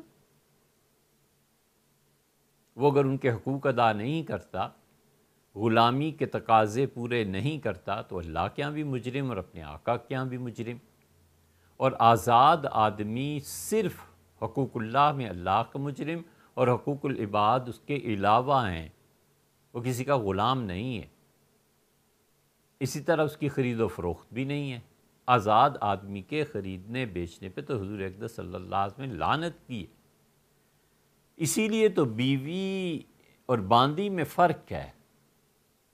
کہ بیوی اور شوہر کا رشتہ ختم ہو جاتا ہے موت کے ذریعے سے، طلاق کے ذریعے سے، ارتداد کے ذریعے سے۔ وہ کسی کی غلامی میں تو نہیں زندگی بسر کرتی، خلا کے ذریعے سے ختم کر لیتی ہے اپنے رشتے کو، اس لیے کہ وہ بھی آزاد ہے، یہ بھی آزاد ہے۔ تو آزاد افضل ہے بنسبت غلام کے، کیونکہ غلام اپنے آقا کا پابند ہوتا ہے، حتیٰ کہ اسے نفلی روزے سے روک سکتا ہے، حتیٰ کہ اسے نفلی عبادات سے روک سکتا ہے۔ حضور اقدس صلی اللہ علیہ وسلم نے فرمایا جو آدمی غلام ہوتا ہے اس کے لیے اجران، 2 اجر ہوتے ہیں۔ امام بخاری رحمۃ اللہ علیہ اوپر واضح کر آئے ہیں کہ جو عبادت بھی اچھی کرے اور اپنے آقا کی خدمت بھی اچھی کرے، 2 ڈیوٹیز انجام دے، اللہ اسے دگنا اجر دے گا، اس لیے کہ اس نے 2 کام کیے ہیں۔ تو نبی کریم صلی اللہ علیہ وسلم نے فرمایا جو غلام اپنے مالک کے حقوق بھی پورے کرتا ہے اور اللہ کی عبادت بھی صحیح طرح سے کرتا ہے، اس کو 2 اجر ملیں گے۔ والذی نفسی بیدہ، مجھے اس اللہ کی قسم ہے جس کے ہاتھ میں میری جان ہے۔ حضور اقدس صلی اللہ علیہ وسلم عمومی طور پہ جب قسم کھاتے تھے تو یہ الفاظ استعمال فرمایا کرتے تھے، والذی نفسی بیدہ، اس اللہ کی قسم جس کے قبضہ قدرت میں میری جان ہے۔ لولا الجہاد فی سبیل اللہ، اگر اللہ کے راستے میں جہاد نہ ہوتا، والحج، اور حج نہ ہوتا، وبر امی، اور مجھے والدہ ان کے ساتھ نیکی نہ کرنی ہوتی، لأحببت، تو میری تمنا تھی کہ ان اموتا وانا مملوک، میں اس حالت میں مرتا کہ میں غلام ہوتا۔ تو غلامی کی تمنا کا اظہار فرمایا۔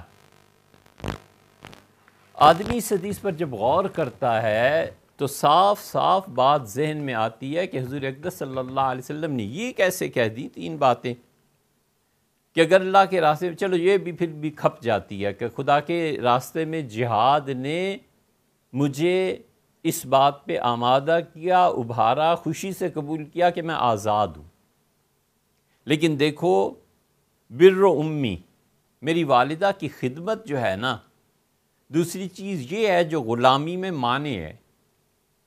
نبی کریم صلی اللہ علیہ وسلم نے اپنی والدہ کی انہوں نے جس صاحب میں بھی تقریر کی ہے نا، وہ کہتے ہیں حضور اقدس صلی اللہ علیہ وسلم نے اس کا اظہار فرمایا کہ میں غلام ہوتا، میری ماں، میں آزاد ہوتا، میری ماں مجھے کہتی محمد ادھر آؤ، محمد یہ کام کرو، محمد یہ کام کرو۔ حضور صلی اللہ علیہ وسلم کو اپنی والدہ سے اتنی محبت، لا حول ولا قوت الا باللہ۔ 10 حدیث دوسری طرف پڑھی، اب صحیح حدیث پہ آئیں۔ نبی کریم صلی اللہ علیہ وسلم کبھی تمنا کریں گے کہ نبوت کی بجائے انہیں غلامی مل جاتی؟ 3 چیزیں انہوں نے کہیں اگر یہ آزادی کی زندگی نہ ہوتی۔ ایک، ماں کے ساتھ نیکی کرنا، یہ اتنی اچھی چیز ہے کہ غلام ہوتا تو یہ نہ کر سکتا۔ جہاد اتنی اچھی چیز ہے کہ میں غلام ہوتا تو جہاد اپنے آقا کی اجازت کے بغیر نہ کر سکتا۔ اور تیسری چیز حج نہ ہوتا۔ حضور اقدس صلی اللہ علیہ وسلم نے ایک ہی تو حج کیا ہے۔ والدہ صاحبہ اس وقت کہاں تھی؟ حیات ہی نہیں تھی، وہ تو انتقال فرما گئی تھی بچپن میں۔ رسول اللہ صلی اللہ علیہ وسلم تو ان کی قبر مبارک پر حاضر ہوئے ہیں حدیبیہ کے بھی بعد، اور صحابہ رضی اللہ عنہ کہتے ہیں اپنی والدہ کی قبر پہ آپ بیٹھ گئے اور مسلسل آنسو گرتے رہے اور زمین تر ہوتی رہی۔ اور ہم نے پوچھا، جب اٹھے تو ہم نے عرض کیا اللہ کے رسول آپ کی والدہ، آپ نے فرمایا کہ ادرکتنی رحمتہا، بچپن میں میرے حال پہ جو شفقتیں فرماتی تھیں مجھے ان کی نیکیاں یاد آئیں، میرے ساتھ جو شفقت فرماتی تھیں وہ یاد آئی۔ حضور صلی اللہ علیہ وسلم کی کیسے کہہ سکتے تھے کہ میری والدہ کی خدمت کوئی چیز ہی نہیں؟ تو یہ حدیث ہے کیا جب عقل میں ہی نہیں آتی؟ اب دیکھیے یہی روایت امام مسلم رحمۃ اللہ علیہ لائے، اور امام مسلم رحمۃ اللہ علیہ کتاب الایمان میں انہوں نے ذکر کیا اور اس پر باب باندھا ہے کہ غلاموں کو کھانا کھلانا اور انہیں اپنے جیسا لباس پہنانا، مالک جو خود کھائے غلاموں کو بھی ویسے ہی کھلائے، جو خود پہنے اپنے غلاموں کو بھی ویسے ہی، اور انہیں اس چیز کی زحمت نہ دینا جسے آدمی خود نہیں کر سکتا۔ تو اس میں وہ لائے ہیں انہوں نے شروع کیا اس روایت کو، معرور ابن سوید کی روایت ہے۔ وہ کہتے ہیں کہ مررنا بابی ذر، ہم حضرت ابو ذر رضی اللہ عنہ اس روایت کو اس لیے سنا رہے ہیں کہ تاکہ آپ کو صحیح طرح اندازہ ہو کہ یہ روایت اور یہ اصل ہے کیا۔ وہ کہتے ہیں ربضہ میں ہم حضرت ابو ذر غفاری رضی اللہ عنہ کے پاس سفر کر رہے تھے، راستے میں حضرت کے لیے بھی رکے، وعلیہ بردن، اور حضرت نے ایک چادر اوڑھی تھی، وعلی غلام ہی مثلہ، اور حضرت ابو ذر رضی اللہ عنہ کے جو غلام تھے انہوں نے وہی چادر اوڑھائی ہوئی تھی۔ ہم نے کہا حضرت لو جمعت بینہما کانت حلہ، حضرت اب اگر دو چادریں، جو غلام کو ایک چادر دی ہے اور خود بھی ویسی ہی پہن لی ہے، تو اب یہ دو چادریں ملا کر سی کے پورے جسم کا ہی لباس بن جاتا، بڑا کھلا آپ کا جبہ بن جاتا، تو پھر کیا تھا؟ فقال، انہوں نے کہا کہ میرے درمیان اور صحابہ کرام رضی اللہ عنہ میں سے کچھ لوگ تھے جن کے ساتھ میری اونچی آواز میں کچھ گفتگو ہو گئی،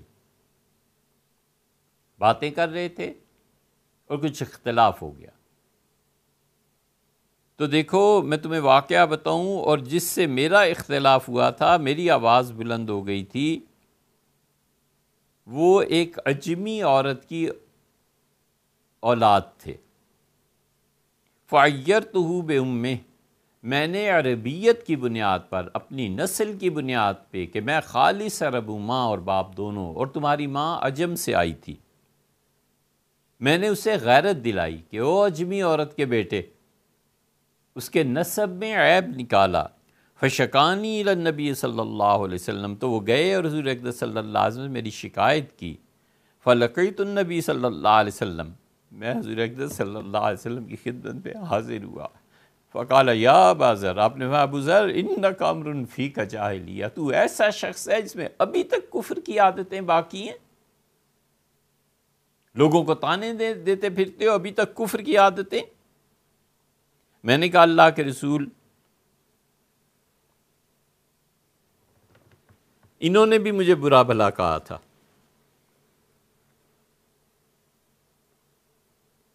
تو رسول اللہ صلی اللہ علیہ وسلم، ابو ذر تم یقیناً ایسے آدمی ہو جو ان کفر کی حرکتوں کا ارتکاب کرتا ہے۔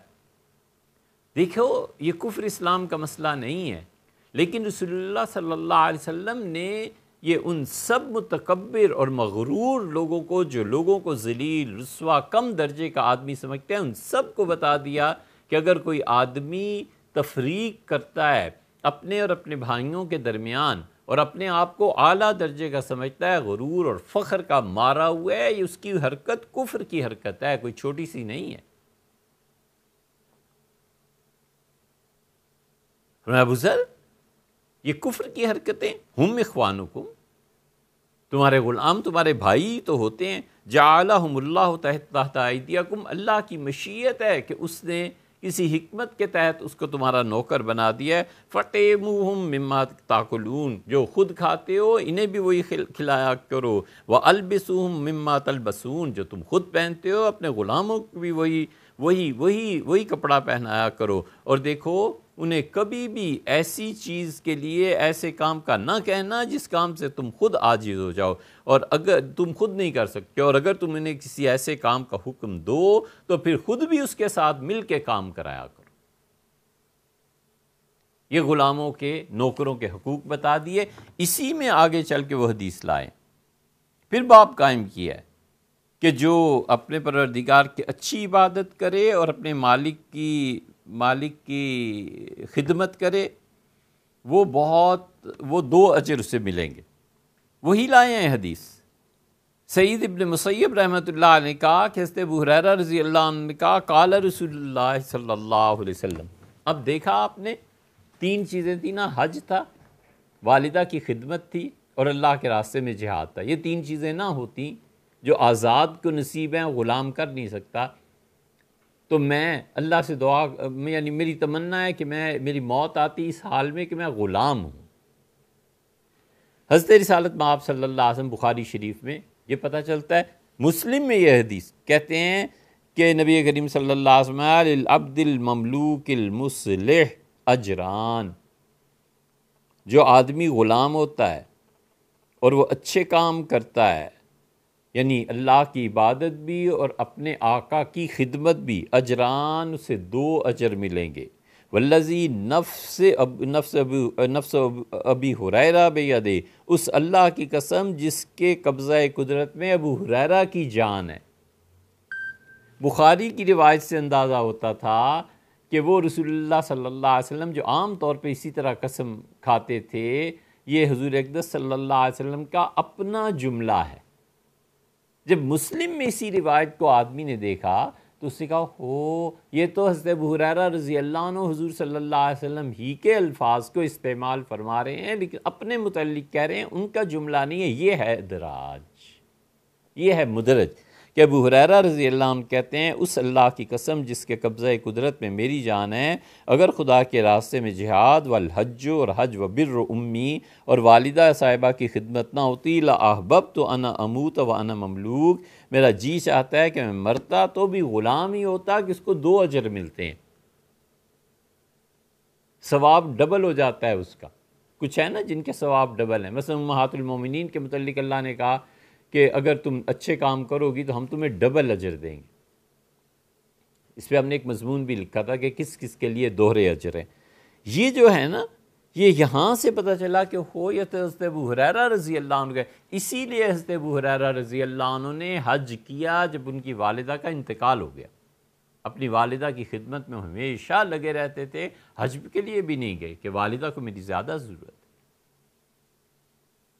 اب وہ جو تقریر کر رہے ہیں وہ اسے حضور صلی اللہ علیہ وسلم کا جملہ بتلا کے اس سے ثابت کرنا چاہتے ہیں کہ حضور اقدس صلی اللہ علیہ وسلم کی والدہ کہ محمد یہ کرو، محمد یہ کرو۔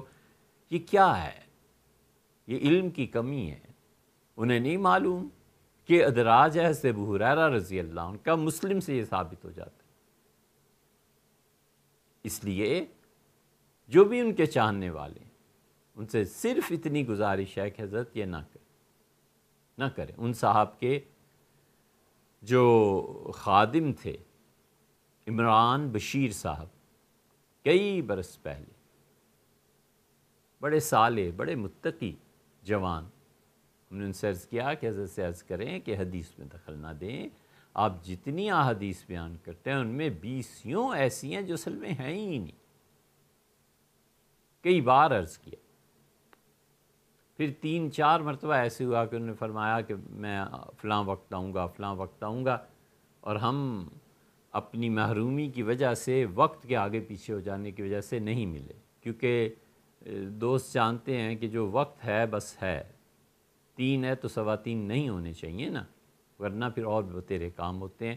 تو کئی مرتبہ ایسے ہوا، تو پھر عمران صاحب سے اس کے بعد ملاقات نہیں ہوئی۔ میرے بڑے محترم، بڑے مکرم، بڑے متقی نوجوان، ان کی خدمت میں گزارش کی کہ حضرت آپ ان سے یہ عرض کر دیں کہ نہ کریں، ہمیں ملا دیں۔ ملنے کا تو خیر سوال ہی نہیں، وہ تو بہت بڑے آدمی ہیں بھیا، ہم جیسے جاہل اور بیکار لوگ کہاں مل سکتے ہیں۔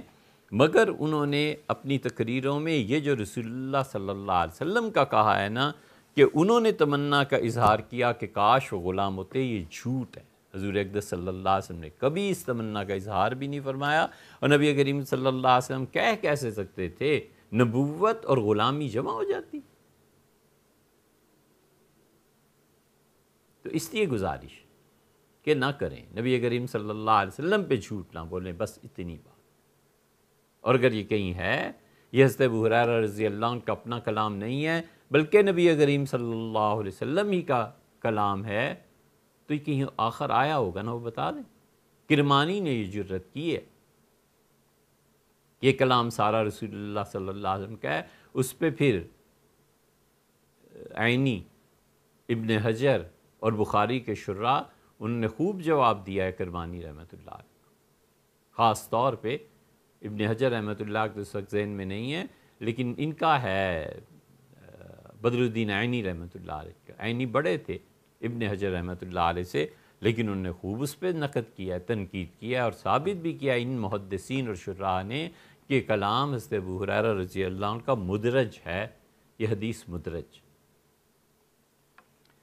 دوسری چیز جو انہی صاحب نے اپنی ایک تقریر میں کہی ہے وہ جھوٹ صرف رسول اللہ صلی اللہ علیہ وسلم پہ ہی نہیں ہے، وہ جھوٹ اللہ کے فرشتوں پر بھی ہے، اور وہ جھوٹ حضور اقدس صلی اللہ علیہ وسلم پر بھی ہے، اور سیدنا ابراہیم علیہ السلام پہ بھی ہے۔ وہاں بھی سب یہی ہے۔ ان صاحب نے فرمایا ہے کہ پوری انسانی تاریخ میں فرشتے صرف 2 مرتبہ روئے ہیں۔ اب یہاں سے جو باتیں آگے آ رہی ہیں، جو صاحب بھی سننے انہیں چاہیے اب پورا سن لیں، ایسے نہ ہو وہ درمیان میں اسے چھوڑ دیں تو خود غلط فہمی میں مبتلا ہو جائیں گے۔ انہوں نے فرمایا ہے کہ پوری انسانی تاریخ میں فرشتے صرف 2 مرتبہ روئے ہیں۔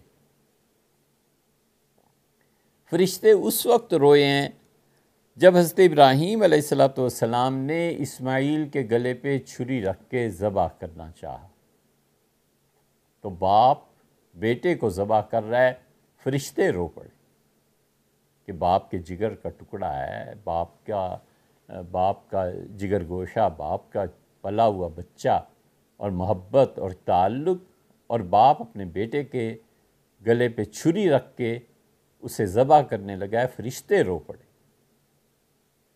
انسانی تاریخ میں یہ دوسرا واقعہ پیش آیا ہے جب حضور اقدس صلی اللہ علیہ وسلم پہ طائف میں پتھر برسائے گئے، اور طائف میں پھر ایک غلام نے آپ کے جوتے اتارے اور خون کی وجہ سے جوتے اور پاؤں چپکے ہوئے تھے، فرشتے رو پڑے اس میں۔ یہ 2 تو انہوں نے انسانی تاریخ سے بیان کیے ہیں، حالانکہ ایسے نہیں ہیں۔ انسانی تاریخ میں فرشتے تیسری مرتبہ روئے، چیخ اٹھے، آسمان لرز گیا جب بھائی نے بھائی کو قتل کیا، اور دنیا اس وقت بے آباد تھی، کچھ نہیں تھا۔ ابھی کتنے سال ہوئے تھے حضرت آدم علیہ السلام کو جنت سے یہاں بھیجے ہوئے، حابیل اور قابیل نے جب اپنے بھائی کو قتل کرنا چاہا تو فرشتے رو پڑے۔ حضرت آدم علیہ السلام نے پوچھا کہ یہ کیا ہو رہا ہے، تو بتایا گیا کہ حضرت یہ حسد ہے، یہ آپ کے اولاد میں رہے گا۔ فرشتوں نے چیخیں ماری، آسمان لرز اٹھے، زمین کانپ کے۔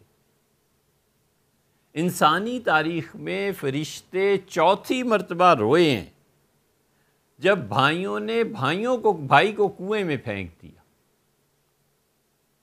اور جا کے باپ سے جھوٹ بولا کہ ہم بھیڑیے کا خون، اور ہم گئے تھے اور فاقہ لہو بھیڑیے نے اسے کھا لیا، اور اللہ کی وحی اس بچے پہ آئی کہ ہم وقت لے آئیں گے ایسا کہ جب تم اپنے بھائیوں کو بتاؤ گے خود کہ تم کیا ہو اور وہ کیا ہیں۔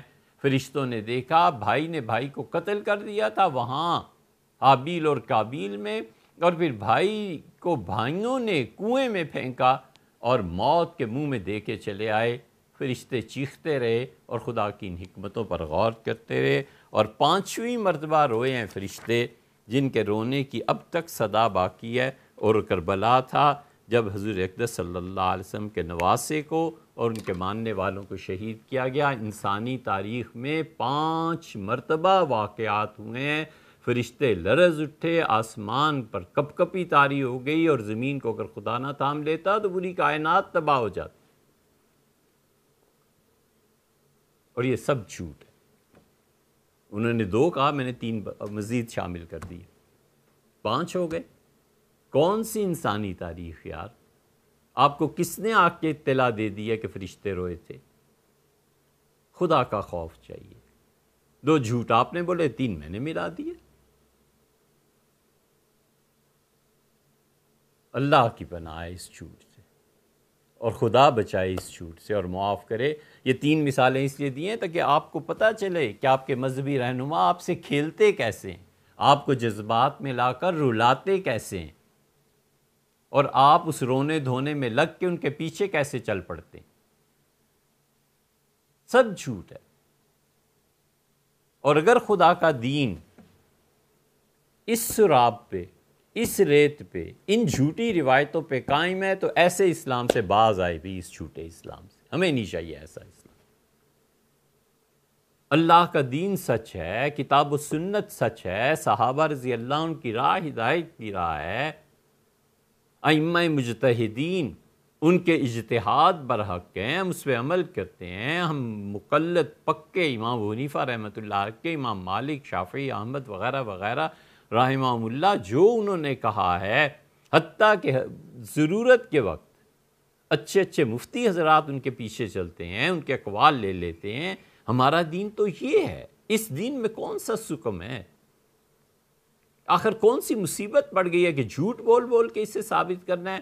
اگر اس دین کی بنیاد جھوٹ ہے اور یہی جھوٹی روایات ہیں، 2 آپ بول دیں، 3 میں نے جھوٹ ملا دیے، 5 جھوٹ، 2 جھوٹ اور کوئی ثابت کر دے گا، کون سی انسانی تاریخ میں یہ لکھا ہے؟ اور انسانی تاریخ آپ نے پڑھی کہاں ہے حضرت؟ آپ نے تو 400 سال مغلوں کی تاریخ نہ پڑھی ہوگی، سب جھوٹ ہے۔ ان سے یہ پوچھ لیں کہ آپ کو کس نے خبر دی ہے کہ فرشتے روئے ہیں یا فرشتے ہنسے؟ آپ کو کس نے خبر دی ہے کہ حضرت ابراہیم اور اسماعیل علیہ السلام ان کے ذبح پہ آسمان ایسے ہو گئے، زمین؟ ہم نے بھی جھوٹ بولا، اس لیے کہ لوگوں کو بتائیں یہ مذہبی رہنما تمہارے ساتھ ایسے کھیلتے ہیں، جھوٹی روایات سناتے ہیں، بچو ان سے۔ جس دینی مجلس میں بھی آپ زندگی میں جاتے ہیں، جب آپ واپس اٹھتے ہیں، آتے ہیں، تو سوچ لیا کیجئے کہ آج میں نے کیا حاصل کیا، اتھینٹسٹی اس کی کیا۔ یہ ان اتھینٹک روایات جو ہے نا، انہوں نے ہی تو عذاب میں ڈالا ہوا ہے۔ کوئی لندن میں اٹھ کے کتاب لکھ رہا ہے، کوئی امریکہ میں US میں لکھ رہا ہے، حضور اقدس صلی اللہ علیہ وسلم پہ اعتراضات کیے جا رہے ہیں، اس میں وہ ایسی ایسی روایات لائے ہیں کہ اب ہم انہیں کہیں کہ یہ جھوٹ ہے تو وہ کہتے ہیں اچھا یہ تمہاری کتابوں میں ہی تو لکھا ہوا ہے، یہ تم لوگ ہی تو کہتے ہو، اور اگر کہیں یہ سچ ہے تو سچ ہے نہیں۔ اس لیے ہمیں ان آزمائشوں سے باز رکھیں۔ جو ان کے چاہنے والے، ان کے احکامات کو بہت دفاع کرنے والے ہیں، ان کی خدمت میں گزارش ہے، ہمیں دنیا کی کوئی تاریخ ایسی بتا دیں جہاں فرشتوں کا رونا چیخنا یہ لکھا ہوا ہو، بس سادہ سی بات۔ اور آپ کے حضرت کو اطلاع کس نے دی ہے؟ فرشتے، ان کا آنا جانا حضور اقدس صلی اللہ علیہ وسلم پہ تھا، فرشتوں کے ساتھ ارتباط قطعی اور یقینی نبی کریم صلی اللہ علیہ وسلم کے ساتھ تھا، نبوت ختم ہو گئی، اب کسی کے پاس بھی فرشتے آتے ہوں، اس کا اتنا اعتبار کیا ہے؟ اور کیا یہ دعویٰ کیا جا سکتا ہے کہ میرے پاس فرشتوں نے آ کے براہ راست مجھے بتایا کہ 2500 سال پہلے، 3000 سال پہلے یہ ہو؟ پھر جہاں سے آپ 2 جھوٹ ثابت کر لیں گے، ہم بھی اپنے 3 ثابت کر لیں گے۔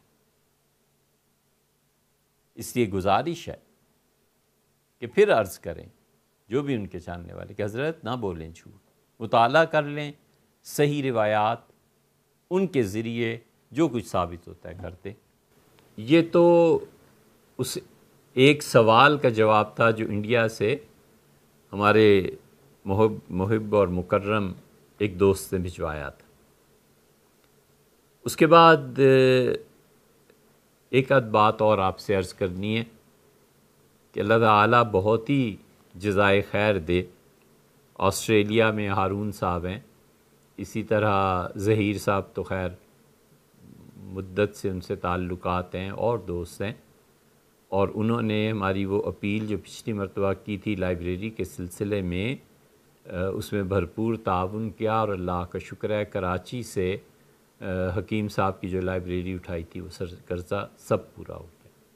اس وقت کوئی ہماری لائبریری میں ایسی کتاب نہیں ہے جس کا قرضہ ہمارے ذمے۔ آپ نے احسان کیا، بہت نیکی کی، بہت مثبت رویہ اپنایا، اور اللہ کا شکر ہے کہ لائبریری کا سارا قرضہ اتر گیا۔ ترکی سے ہم نے کچھ کتابیں نئی چھپی تھیں، منگوائی تھیں، وہ باقی ہیں، وہ انشاءاللہ وقت کے ساتھ ساتھ اتر جائے گا، تو اس لیے اب اس باب میں پیسے کی ضرورت نہیں رہی، اور اللہ تعالیٰ آپ کو اور آپ کی نسلوں کو اس پہ برکتوں سے بھی نوازے، اور کروٹ کروٹ اپنے اپنے وقت میں جنت نصیب کرے۔ بہت مدد کی آپ نے، اور لائبریری مستقل ایک زندہ چیز ہے جو اپنے پھیلاؤ کو چاہتی ہے، اور اللہ کا شکر ہے اب ہمیں اطمینان ہے، اور اس وقت لائبریری میں 1,00,000 سے زیادہ مخطوطات کتابیں سب ملا جلا کے موجود ہیں، مگر وہ جو اپیل تھی آپ نے بہت پازیٹیو طور پہ اسے لیا۔ دوسرے بھیا آپ سے عرض کیا تھا کہ پانی کا مسئلہ، تو اللہ کا شکر ہے پانی کے سلسلے میں دوستوں نے اتنی مدد کی، اتنے پیسے بھجوائے ہیں، اب وہ پروجیکٹ پورا ہو جائے گا، اس کے لیے مزید پیسوں کی ضرورت نہیں ہے۔ تو آپ میں سے جس نے بھی تعاون کیا ہے، اللہ تعالیٰ اپنی شان کے مطابق سے جزائے خیر دے، خدا اس نیکی کو ہمارے اور آپ کے اعمال میں تحریر فرمائے اور اللہ اسے بخشش کا ذریعہ بنائے اپنی طرف سے۔ اللہ اپنی رحمتوں کا اور نبی کریم صلی اللہ علیہ وسلم کی شفاعت کا قیامت میں بہرہ مند فرمائے۔ تیسری بات جو اب رہ گئی ہے، آپ کو یاد ہوگا کہ آپ حضرات نے پچھلے سال یونیورسٹی کے لیے زمینیں خریدنے کا سلسلہ شروع کیا تھا، تو ہم نے 8 کروڑ کی تقریباً زمینیں خریدی تھیں، تو یہاں بھی دوستوں سے لے کے وہاں سے بھی جو پیسہ آتا رہا، اس وقت زمینوں کی قیمتیں جو ادا ہو چکی ہیں وہ کوئی 6 کروڑ کے قریب ہیں، اور $1,25,000 مطلوب ہیں، تاکہ اب زمینوں میں ہسپتال کی زمین لے لی گئی، اسکول کی لے لی گئی، اسی طرح یونیورسٹی کے بعض شعبوں کی لے لی گئی۔ یہ لمبی تفصیل ہے، اس وقت اس کا موقع نہیں ہے، مگر دوست جانتے ہیں اور اللہ نے بڑا احسان فرمایا، اور جو لوگ آئے یہاں دیکھنے کے لیے ان کا اس وقت بھی شکریہ ادا کیا، پھر شکریہ ادا کرتے ہیں۔